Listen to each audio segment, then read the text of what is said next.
Hello, everyone. Thank you for coming to our Financially Fit CLE that the Lee County Bar Association Young Lawyers Division is putting on. We are so happy to have you guys, and we're even happier to have Ms. Stacey Abrams here from Alliance Financial Group to talk to us about, being more financially fit and managing our money. So without further ado, I'm going to Thank you. Stacey. So Stacey Adams from Alliance Financial Group, thank you so much. I'm so glad you guys were here. Sorry if there was a little hiccup on the first one. Let me ask you a question. I mean, you guys showed up here during your lunch today. Raise your hand. Do you stress out about your finances? Anybody feeling like it's something that constantly is like a struggle around their necks? Thanks for participating.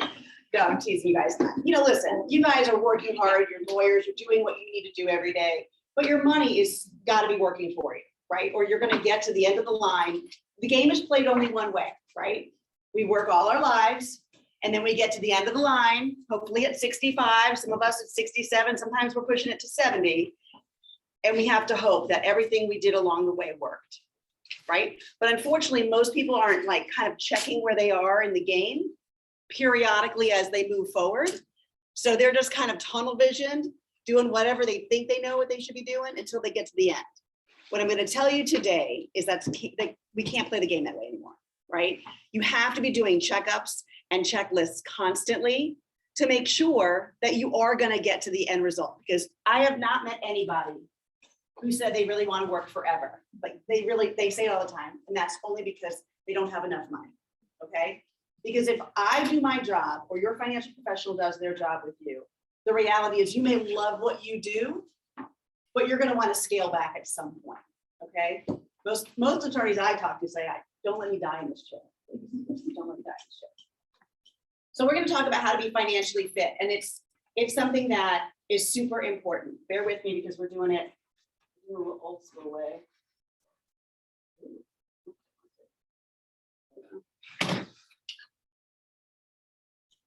Okay, anybody know how to get this to go to my next page? With the arrows? No. Enter. No.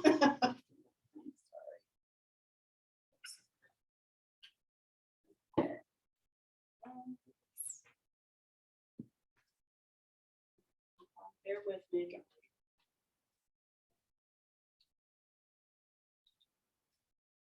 So what I want to tell you a little bit about myself as I'm waiting for this to happen is I spent 24 years as a television news journalist. So I know how TV works. I just don't know how it happens. I just know that when I show up, TV happens.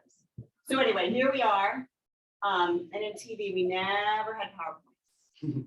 So it wasn't until 6 years ago when I went and got all my licenses and came into the financial industry that I had to worry about PowerPoints. So again, bear with me. I went to school. Anyway, all right. So we want to talk about how to be financially fit. Here we go. All right. So these are a lot of the stresses that everyone's dealing with, right? I mean, really, we're looking at the global economy right now, especially as you're waiting to see, what's going to happen all across the country with our pandemic. That's something that when this PowerPoint was made, obviously wasn't an issue. The changing job market. I mean, now it's kind of like a job seekers market. Fortunately for you, if you're looking for something. Student debt, though, this is the big one. When I meet with people, student debt. In fact, it's really interesting because according to a New York bank survey, the number of student loan borrowers increased 70% from just 2004 to 2012. Now, I also have worked with a lot of attorneys, and I know your student loan debt is huge. So what I want to say to you on a side note of this is, as much as we want to pay that down, you can't lose sight of the fact that you shouldn't be paying it down so fast that you're not taking care of yourself along the way. Saving, protecting, and all the things you need to do along the way. So you don't want to throw all your money at that student debt because it feels good, because ultimately you'll get to be my age and you'll realize, oh no, I didn't protect myself along the way or have enough savings. So today what I want to do is I want to talk about some financial concerns. We've kind of hit on some of those. Talk about the different phases of savings. Also some financial lessons that have been learned along the way and some action steps. I do have some takeaways for you guys today. This is interactive, right? Like it's only more fun if you guys participate with me. I am going to read some of these statistics. I didn't have them all memorized. My former life as a TV anchor, I like reading scripts. And I like having fun. And I think I'm funnier, I guess. All right, so let's take a look at top financial concerns. Big one for most people, right? Most millennials are really worrying about how they're going to pay down those student loans. You get out of school, you're like, awesome, I've got a great job, or I've got a great career I've planned for. Ugh. Like I'm seeing people on a daily basis, $50,000, $100,000 to $200,000 in student debt. That's huge. Okay, how are we going to manage that? So this is 55% of millennials. So you really got to kind of manage that without losing sight of yourself. Another top concern, just day-to-day expenses, right? I mean, gosh, you guys, we go to the store all the time. Everything is more expensive. All of a sudden, right? Like eggs and all kinds of stuff. Everything is just costing us more. In fact, I was just in line somewhere and she said, gosh, I just went and got a coffee and like some, I don't know, some cracker thing. She said it was like $10 at Starbucks. She's like, what is that? Guess what? Like prices aren't going backwards. So another, as a side note, I'm going to probably pepper this whole thing with different kind of anecdotes that I've dealt with. And one of the things, you know, we have to realize is I meet people who are different ends of the spectrum. Someone who has no savings, and then I meet the people who have like 150,000 in savings. This is just as bad as no savings because inflation alone is going to eat that person alive, right? Like it's a comfort zone. Money's all about emotions, all about emotions. Every single time I sit down with somebody, it's about managing kind of how they feel about money. Someone came up to me and asked me a great question. What is your, and something to think about on your own. What's your first recollection of money in your family?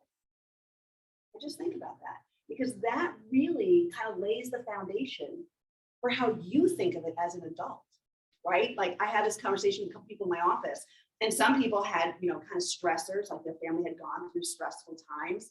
And it really related to how they kind of dealt with money in their own life. So maybe kind of take a look back for yourself and that kind of sets you up. So half of millennials also feeling like day-to-day expenses. Who's hoping to buy a home? This one's become a huge problem. We went from, oh, I'm gonna buy my first home to, oh my God, how am I gonna buy a home here? Now a starting home is $350,000, $400,000. If I can get into one. So these are all different issues. Not as many millennials worrying about homes as some of the other issues. Retirement. I can tell you that, so millennials, how many of you consider millennials in here? I mean, millennials were what, from 1980, they gave us 80. I think it's like 3,900. Is it? Is that how you guys, okay. It was in here somewhere. Anyway, but yeah, you know who you are. Okay, 1980, 82 to 2000, 2002. I was born in 1971. It's not me. So anyway, concerned about retirement. I mean, as a millennial, I probably think, gosh, that seems so far away. I can tell you, I feel like I was just 30, 32 coming to Southwest Florida, and now I'm 50. It happens like that. And so what's going to happen is you guys, especially in your profession, you guys are busy, you're working all the time, you're not thinking about retirement, it will creep up on you very, very, very quickly. And then healthcare.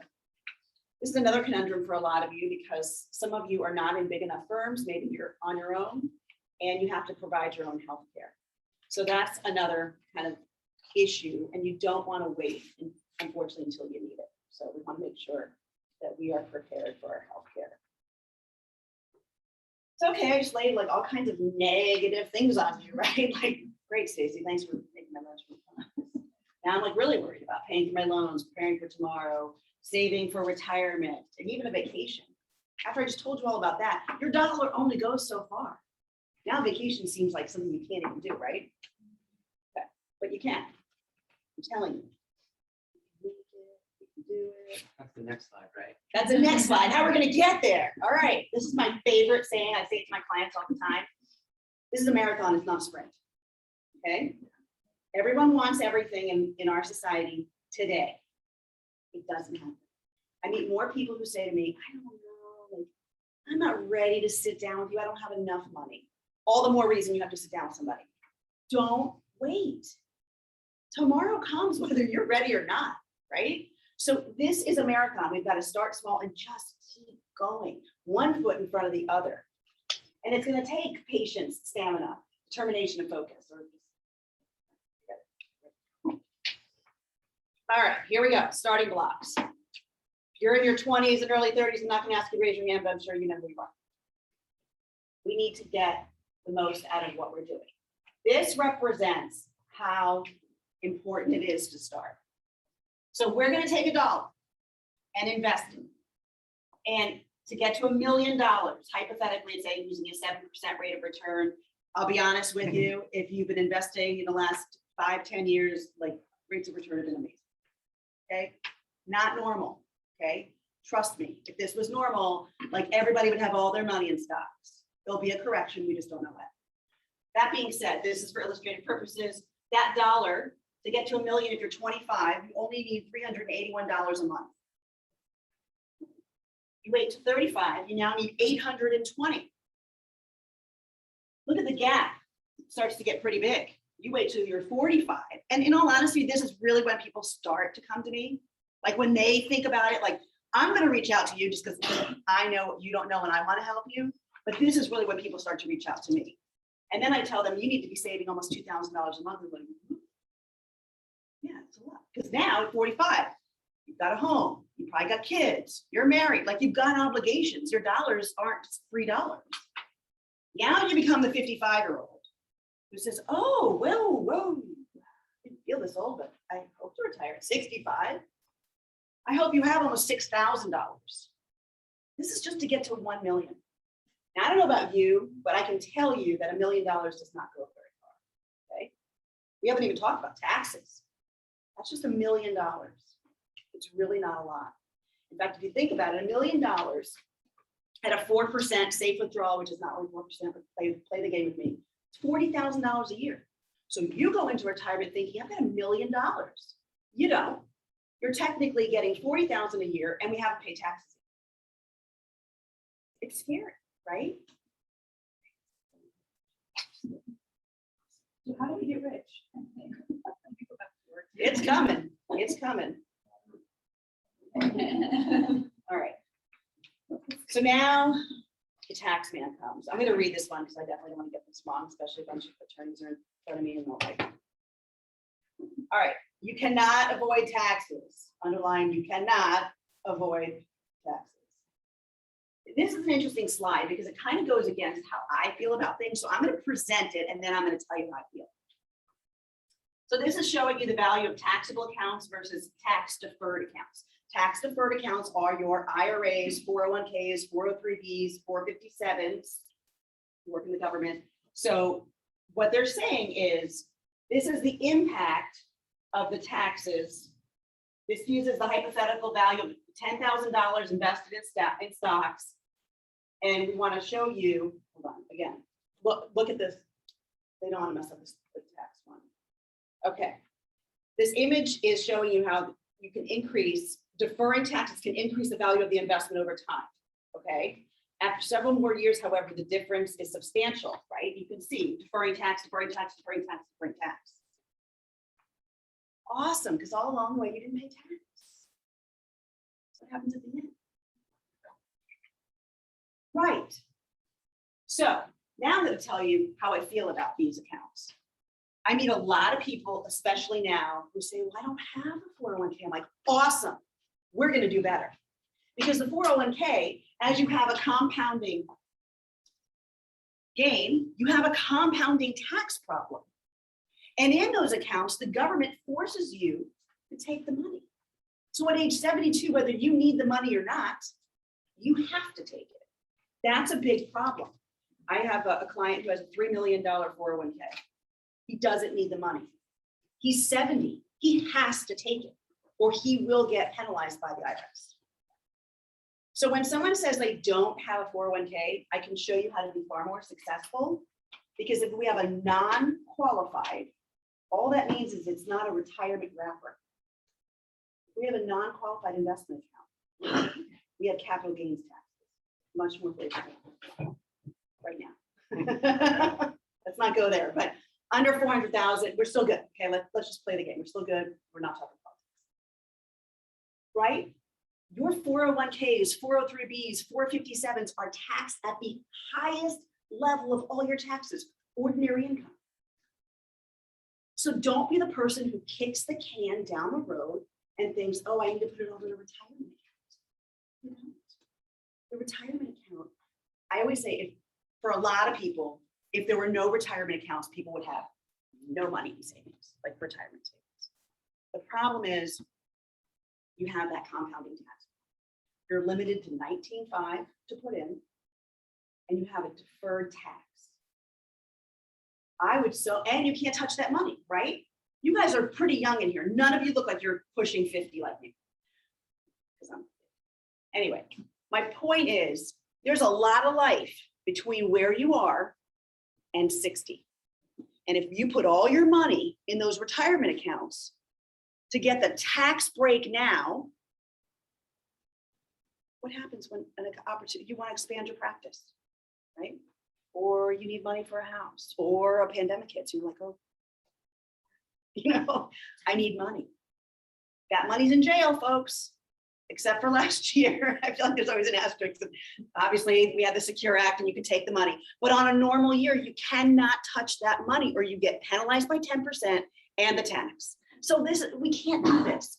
So I don't like deferred tax, but your CPA is gonna like it, but you be smarter than your CPA and tell them that. All right, make it automatic. This is truly, truly important. The reason people have 401ks is because it's automatic, right? Never touch the money. It went from their employer to that account, and then they got their money. I promise I've met with enough people that if I said, okay, we're going to change it, but every 2 weeks you write the check to the 401k. Oh, okay, yeah, sure. Never happened. I don't even think I'd get one in there because there'd be life, right? It would be, oh, Stacy, we needed new tires. Oh, wait, yeah, kids needed to go on this trip that we weren't expecting. Forget it, stop, make everything automatic, make your savings automatic. We have a platform at my firm where we literally make savings automatic. It's like dieting, right? I know what we're supposed to eat and what we're not supposed to eat, but it doesn't work every day. It's super hard. Savings is the same way. We all want to save. I would argue that most of you, if I asked you if you wanted to save more money, I don't think anyone would be like, everyone wants to save more money, no matter how much you make, but it's hard. So we've got to make that automatic, and we got to start early. So here's how we get off to the best things. Aim to save at least 15 to 20. I would venture to say 20 to 25. Now, if you're saving nothing, I'm not that dumb, right? I don't expect you to get to 20 or 25 today. But if you don't know how the game is played, you don't know if you're doing okay. So of your gross money, I would say 20 minimum, 20 to 25 is better. Set up direct deposits, okay? I'm happy. I'm not here to sell my platform. I, by the way, make no money on it. But if you're interested in it, I'm happy to talk to you about it. It's called Flow, and it literally is the same thing about putting your money from your employer, whether it's you personally, it's your own firm, or your paycheck, you're a W-2. It goes into a brokerage account, and then your expenses come out. So all we're doing is saving first instead of saving after, okay? Super important. It's on autopilot. Every one of my clients that's on it, again, it's a free thing. I don't get any money for it, but every one of my clients is able to save way more because every year you get a raise. Doesn't feel like it because you're like, oh, I'm getting like 500,000. And we're capturing all those raises because it's not where you are today. 5 years ago, you didn't make what you made today. 5 years from now, you're going to make more money. But I can promise you, you're not saving those different amounts. Build a one-year emergency fund, right? Super important. This is that whole like, I don't really agree with this. Begin a tax deferred savings. Here's what I'd say to you. I just want money put away, okay? Some of you will need the tax shelter. Some of you, I would say, switch it. Do a non-qualified first, get that funded and moving, and then do, your 401ks or IRAs. if your employer matches, I can't argue with free money, okay? If your employer matches, do it to the match. But I have plenty of people who come to me and they're like, yeah, you matched to 3%, I'm doing 10. Whoa. Well, let's take the other 7 and put it in a non-qualified. Then they're both invested, but you can access one account when you can't access the other. Again, that's that whole match. It's super, super important. Do a lot of you have ones that have accounts that are matched? No, I mean, but then there's plenty of people who they don't match. So if they don't match, I'm like, then let's just be on our own. There's just no reason to not. All right, rounding the corner in your 30s to 40s. All right, now we have to protect where we are. Oh, yeah. Before you move on, Yeah. Can I ask, what is the difference between qualified and unqualified? Okay, so it sounds like the unqualified is bad. It's not. So a qualified account, think of it in tax terms. Qualified is just a tax treatment. So a qualified retirement account is a deferred tax. So anything that is an account like a 401k, a 403b, 457s, IRAs, anything where you have to be 60 to touch or you get penalized is a qualified account. The IRS sees it as a qualified deferred account, right? So you get to defer the tax today. So you pay less income tax. Non-qualified, all it means is it's also invested. They're literally the same thing. It just take all those wrappers that I just told you, all the requirements away. So we have capital gains taxes, not ordinary income taxes, so more favorable. We're not limited by income. We're not limited by contribution. We're not limited by we have to be 60. Like it's like free reign. So while non-qualified, in all honesty, when I first learned about it years ago, I was like, that sounds bad. But think of it like non-qualified is the good kind. Qualified, not so good, right? Think about who benefits from a qualified. Again, I'm not here to poo-poo those accounts because they have their place. I just don't want it first, right? Like I just think order is everything. So fund it, but don't fund it first because if you have life to get to, that's a non-touchable account, right? So that's what I would say about that. Can I clear it up? So, okay, now we're going to protect our income. We're in our 30s and 40s. We're probably married, getting married, having kids, all those special things. Learn to budget. I hate that word. I hate that word because it never works, right? Like you do your stuff on an Excel spreadsheet. It's all on paper. On paper, it looks great. But in life, it doesn't work, right? We've got Amazon. You can shop all night. Like sometimes don't you ever wake up and be like, what did I buy last night? And I'm like, oh, I couldn't sleep. I bought a lot of things, right? Like life is just, what do I have a subscription to that I keep forgetting about? You know, that Massage Envy I don't use, but I keep paying. Like, forget it. Don't budget. Make it automatic, right? I can't say that enough because when it's automatic, it's not stressful. Make a will. You guys are attorneys. I talk to my clients all the time about this. It doesn't matter if you have stuff or you don't have stuff. Have a will because you need a living will. It's not if you die, it's if you don't die and you're sitting there. Who's your healthcare director? Who's your power of attorney? We're all big boys and girls now, and you have to have those things. So again, I'm happy to, anyone who's an estate planning attorney, I'm happy to talk to you because I'm always referring people out because every client's different, personalities are different, finances are different. So I need a bunch of different people to refer to, but that's a huge one for me. Disability insurance. Everybody thinks they're healthy and everybody thinks they're good. Things have happened to me. I sit at a desk. What's going to fall from the sky? What about if I told you that there was an attorney who this isn't my story. This was told to me by another advisor. Couldn't get this guy to buy disability insurance, right? Like you just, I don't need it. I sit at my desk, I type. What's going to happen? Like, I think my wrist will work. I'll dictate it out. So he couldn't get him to buy it. Advisor couldn't get him to buy it. And he's like, I'm telling you, you really need it. You really need it. You really need it. He buys it after almost like 2 years of this guy like bugging him. He's like, fine, I'll buy it. I'll do it. It's fine. I guess you're right. Whatever. A year later, this is a true story. A year later, the guy's son is killed in a car accident. He got his benefit. And when I heard that story, I was like, what do you mean he got his benefit? His son died. He's like, yeah, he was an attorney. Like mentally, he could not come in and do the job. I mean, he just lost his teenage son. So life happens. I mean, you guys know it's on the news, it's everywhere. Life happens to everybody. I don't like my clients being the victim of the insurance company, meaning I don't get to decide. I think you're all fabulous. I write all your policies and be like, great, awesome. I don't decide that. It's age, health, and income, and the insurance company decides. And it's not black and white. Right? Like they may say, yeah, the things you have, fine. The things you have, no, it's okay. Right? And I can fight it all I want, but I have no choice. So the likelihood that you are going to be out of work between now and the age of 65 is pretty likely for some kind of illness, injury, anything more than 90 days. We don't think about it because we got up and we got dressed today and we were like, good. I'm like, looking good. The reality is it happens. I would also say life insurance, but I would say to you, this is even more important than this. Okay. And it's funny because this is like people really don't think about it, right? Like I insure my rates. I can promise you, as beautiful as I think they are, if anything happens to them, my life goes on just fine without any hiccups. If I can't get up and go to work today, everything in my life stops. How do I pay for anything? Who's coming to my rescue? Right? So disability is super important. Gets harder as we get older. It's never going to be cheaper or easier to get than it is right this moment.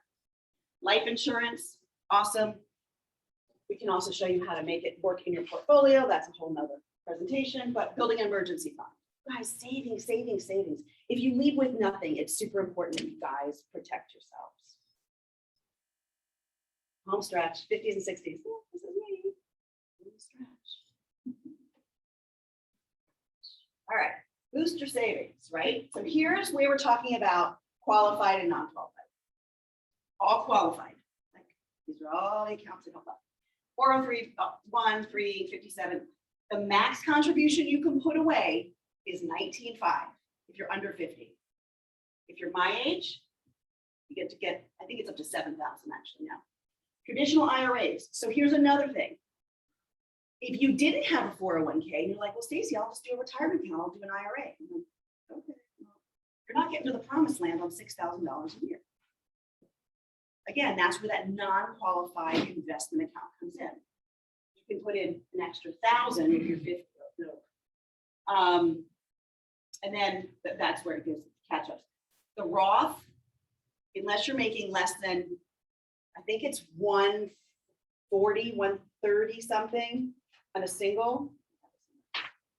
And then 208, it's like a sliding scale, 198 to 208, if I'm not mistaken, is where if you're married. So if you're making any kind of income, you can't keep that account. You can, the Roth. And don't even talk to me about like Roth conversions, like backdoor, like it's a lot. But my point is like on a regular sliding scale. I'm just giving that to my scripts. Right, I did write it. Individually, you have to be less than 140,000 to do the Roth. Married, less than 198 combined. I'm fine with doing a Roth. I like the Roth, but again, we're limited to $6,000. So, okay, tax-free growth, awesome. I can show you other vehicles that are tax-free growth where you're not limited to $6,000. What's more important for this, in my opinion, is know your risk tolerance, okay? Because what that slide said was, oh, as you get older, you should become more conservative. I have clients in their 60s and 70s, and they are not conservative. They're like, no, let's put it all on red. I mean, you know, really, I mean, like, I'm like, are you sure? Oh, yeah. I'm like, I mean, so it's not a hard and fast rule. I've met plenty of young people like, I'm super conservative. But you have to know your risk tolerance. That's really important. And I think people do their 401ks with no guidance, right? You guys are told, here's your paper. You're like, right. It's that. And you never look at it again. How do you even know that that's right for you? No one guides you. Another reason you should sit with somebody. All right. Do you know what your sources of income are? Super important. So we've got to have income, right? It's not just about savings. It's about knowing when we go to retirement, I mean, think about what retirement is, right? Have you ever really thought about what it is? You get to a certain stage in life. You're not going to go to work every day. That's awesome. But you're not going to get income every day from an employer. You've got to create that paycheck. So how do you recreate your paycheck? And if someone looks at you and says, I'm gonna need less in retirement, that sounds like the crappiest retirement ever. Because that means like whatever you do today, like you're not gonna, right? Think about what that means. It's like, I don't want my clients to think, yeah, no, I'll just sit home. Don't buy Amazon, not going anywhere. All right, so here are some of the places. Social Security. Oh, I love it, right? It's not everyone's lifestyle, but it is a portion. And you'd be surprised that some of my highest income earners really do want to know their Social Security. And listen, we pay into it, right? It's a factor. I would implore all of you to go on ssa.gov, set up your own account, look at what it says you're earning, make sure that the credits are what they're supposed to be, that your income is what it should be. There are plenty of people that have found, shockingly because it's the government, that some of their years of pay were not correct. And then you have to kind of deal with that mess. But you do want to see, like, what are they saying I'm going to get at age 62, age 67, at age 70? Don't take it at 62. That's a whole conversation. Life insurance, they can protect you. One of the things I would say to you is everyone thinks, oh, like my kids are gone and personal story. 10 years ago now, December, 10 years ago, December. Right before, well, it actually happened in Thanksgiving weekend. So whatever date that winds up being 10 years ago. My dad has a massive heart attack in my house. I'm like 8.5 months pregnant and he goes into a coma and doesn't. He's 66, my mom's 64. Just a moment. Holiday weekend. So I wasn't in this business. I was in television. I didn't know anything I knew now.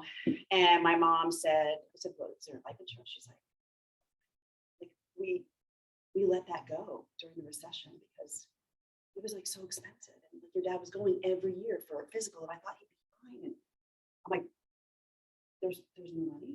She's like, my mother had to borrow money, like it's not a proud statement, to bury my father. I mean, it's 20 grand. To just bury somebody, not even like fancy. No one's thinking that way. So when I meet people, I'm like, just because you're in your 60s and your kids are gone doesn't mean, is there anyone left behind? My mother continued to work until she was 74. She retired because she got remarried. And I can promise you that I don't think, I've never really said this to her, but I don't think if she hadn't gotten remarried, she would have retired. So I've seen it play out. It is not pretty. Okay, your bills are not cut in half. You know, all of a sudden your mortgage is in half. I feel like this is such a Debbie Downer moment, but like it's really important, you know. And the other part of that is that living will. Let me circle back to that will. We were there in the hospital in Florida hospital in Orlando. They sent him up there while he was still recovering. It was a heart hospital. This is where my mom was. And they came out and they said, listen, he's not going to recover. Like, he's just not. And I was the executive of the will. My mom, they've been married like since they were 19 and 20. So my mom knew nothing else but those two. And they said, so do you want to just like, should we take him off support? My mom goes, no, with that face. And I go, whoa, you don't have the right to say that. That is not what's in his will.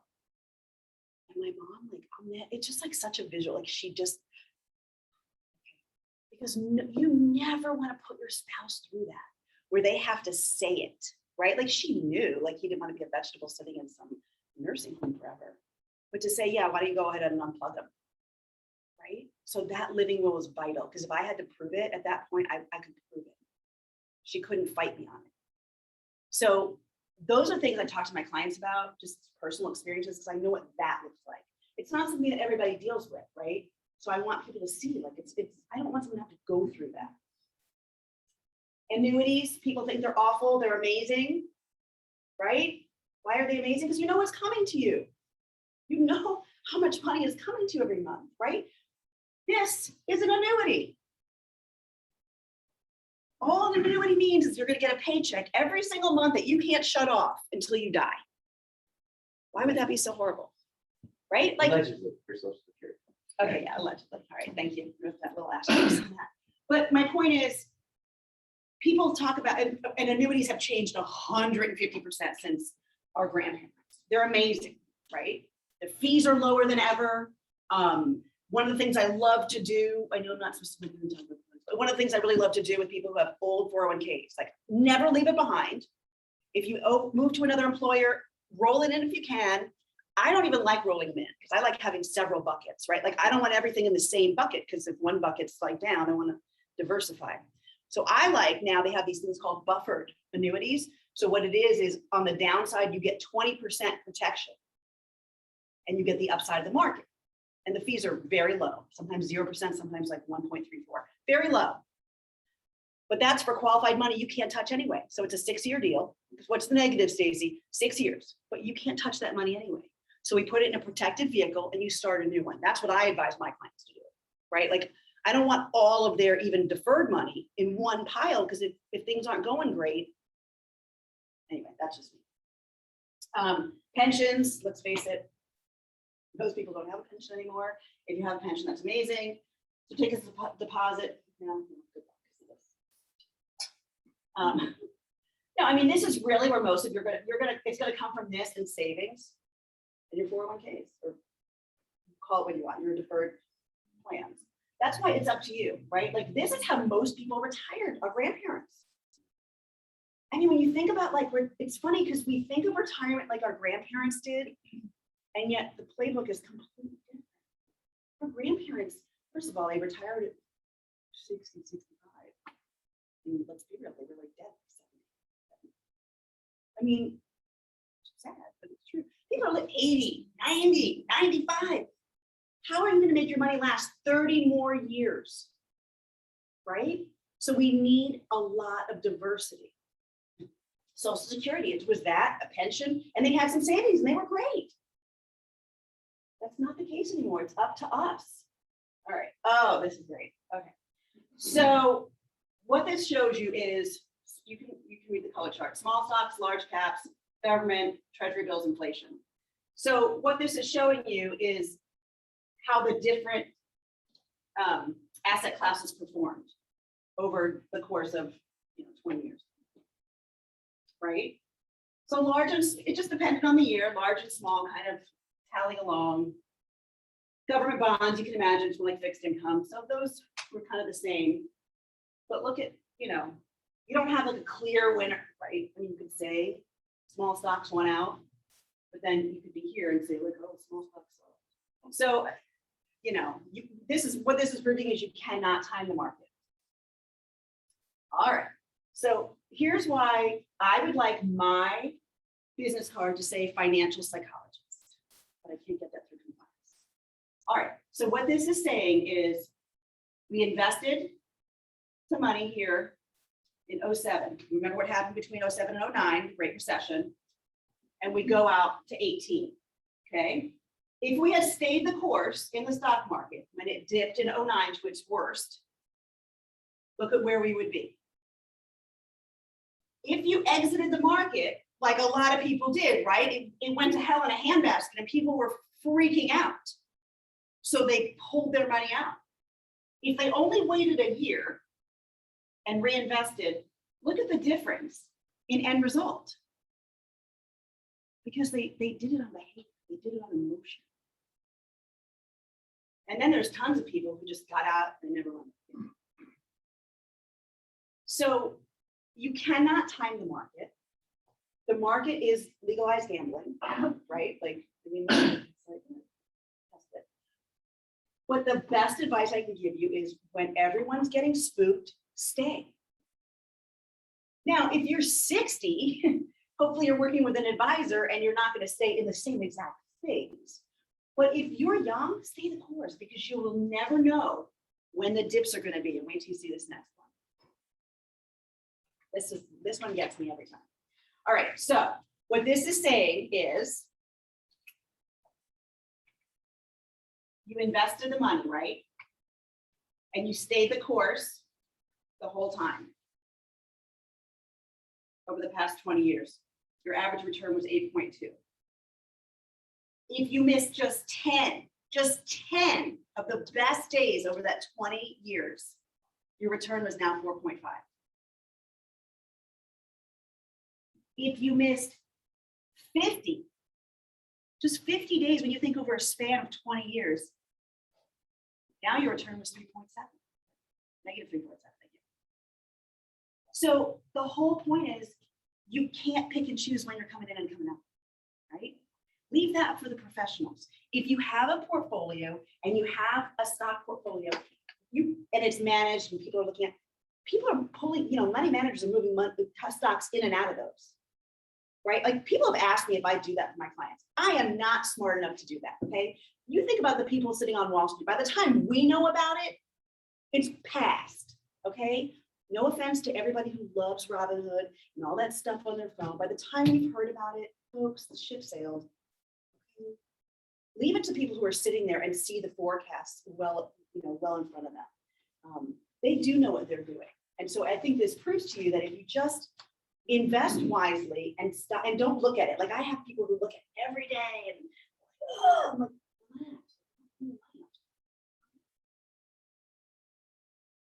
ooh.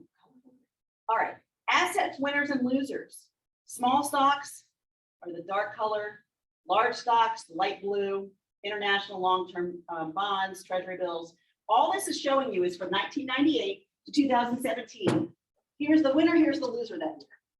What does that tell you? Like you can't pick the winners and losers, right?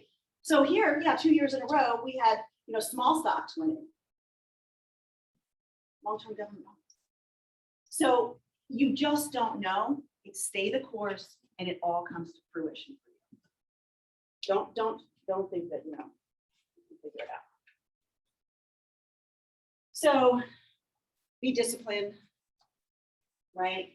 It's stay the course. What's rule number 1? Yes, but what was rule number 1? Okay, close. Savings. Before we invest money, let's make sure there's some savings, okay? Because we're just in a world of hurt if we don't. And make it automatic. Yes, that is really. Don't be swayed by emotion, right? So it's a financially secure future means income today, income tomorrow, and income when you no longer are actively earning. I mean, if that doesn't sum it up, but that's not how we think, right? Like it's not how we think. I get it, because you're gonna leave this room and be like, but it's not how we think, but it's truly how you can be successful.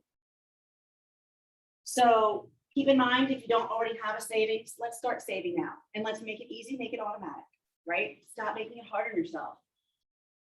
Let's craft a budget. But anyway, we're not gonna craft a budget, but if you live within your means, let's stop using credit cards, right? Stop servicing 20% on your credit card. But if you make it automatic, you won't have to budget. If you go the route that I'm telling you, whether you do it by yourselves or you come and do it like through an actual system, if you make that automatic, it will take care of the raises you're gonna get, the bonuses you're gonna get, all those things will be captured and you'll make a conscious decision about expenses rather than, it seems like butterflies just fly like your pants and your wallet, right? Maximize that savings when you can. I think if you make it automatic, that's super important. And lastly, invest your savings sensibly, not emotionally. But money is emotional. It doesn't matter if you have a lot of it or a little bit. It's emotional. It's totally emotional. Partner with a professional. Plug for me. Develop a plan that balances with your competing financial goals. Understand what the numbers mean. What I'm going to tell you is money is not confusing. Okay. Anybody who makes your plan confusing, you should walk away from. It doesn't need to be confusing. Be realistic. Right? Like everybody wants like $8 million when they retire. Let's be realistic. If you make 60,000, just be realistic. Be patient with yourself. Determine your timeline for achieving your goals. This is a big one. Monitor and make adjustments because your goal today changes your goals tomorrow. And find ways to increase your retirement savings. Again, that's that qualified versus non-qualified. There's a lot of places to put your money. So I think that winds up being the section. Any questions? Any applause? No one has any questions? Really? Winning lottery numbers, no, that's that going to Vegas thing, that's that trying to make things happen.